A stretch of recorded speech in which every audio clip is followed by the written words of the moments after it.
What else? Have people been talking about? I'm sure you get a lot of emails. You guys, your blog is right across the country. You guys deal with a lot of national issues. As a matter of fact, it's not just Arizona centric. You guys are from Arizona, and obviously you've been talking a lot about it lately. What are the big issues that people across the country are interested in seeing you guys address on your blog? By the way, exurbanleague.com. Indeed. I think the biggest issue right now is, as like John says, is the size of government. You know, we no longer have the camel's nose in the tent. We've got the camel's tail in the tent. We've got to shove the whole thing back out of the tent. It's not just. There's no area. There was a statistic I heard the other day that 2/3 of all private business is now controlled or monitored in some way by the federal government. It's unbelievable. The idea that you could move here, start a business, raise a family, and do good for your life is what brought my family down here from the wild, snow-covered plains of, Western Canada, and one of the nicest. I'm going to get letters from Canadians, trouble, yes. Yeah. Hey, listen, if you're from Edmonton, yes, that's what it's like. If you're from Calgary, it's a nice place.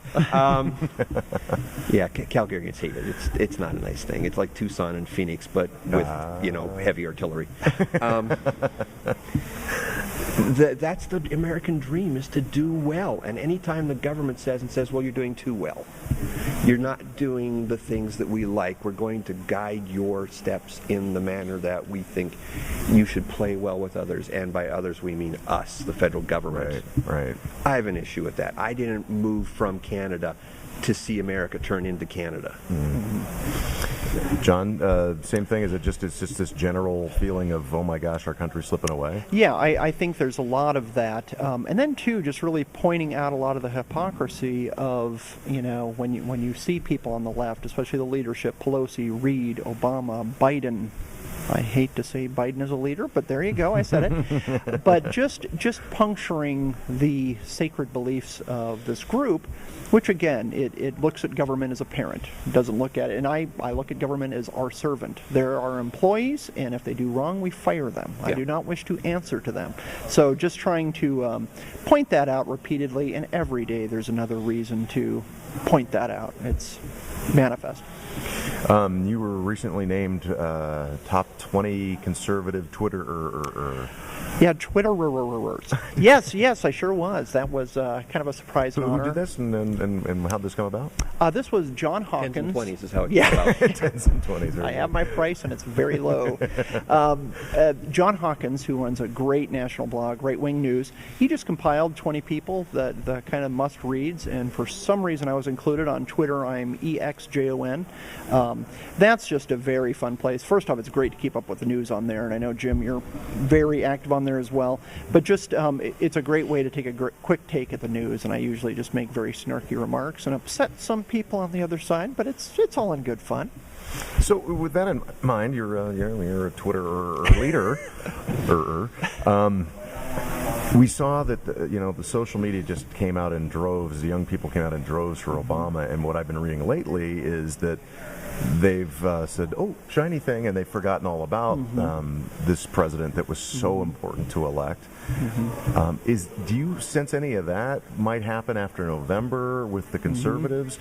If for some reason the House, we see a big surge of Republicans there, and maybe even, crazily enough, a big surge in the Senate, that people will kind of go, "Oh, well, I did my job. I'm going to go away and start tweeting about different strokes." Yeah. Again, I think there might be some people who'd be willing to walk away, but I think there is a natural advantage on Twitter, and everybody's talking about Twitter, celebrities are on it, and so forth. But I think there's a natural advantage for conservatives, because if you look at liberalism, it's very much the top down.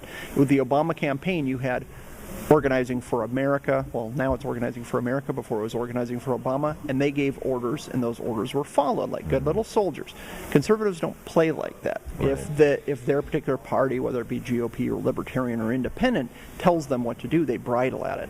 And I think that's what's so great about Twitter, is everybody has a voice and is not afraid to use it. So I think conservatives really jumped on it, because I thought, wow, for the first time we're out of power, just like the left really got the net roots, blogs were a big part of that when they were on the outs. Now that they're in the ins, they're like, well, we have the levers of power, and we already have the media, etc. We don't need to scream on the computer. But I think that a lot of conservatives were attracted to it because it gave voice to it. And it was amazing, just like with the Tea Party movement, how fast conservatives took over the conversation. And I remember at the time a lot of progressives were shocked that conservatives were so active on there, and they were really outmanned and outgunned. It was pretty entertaining.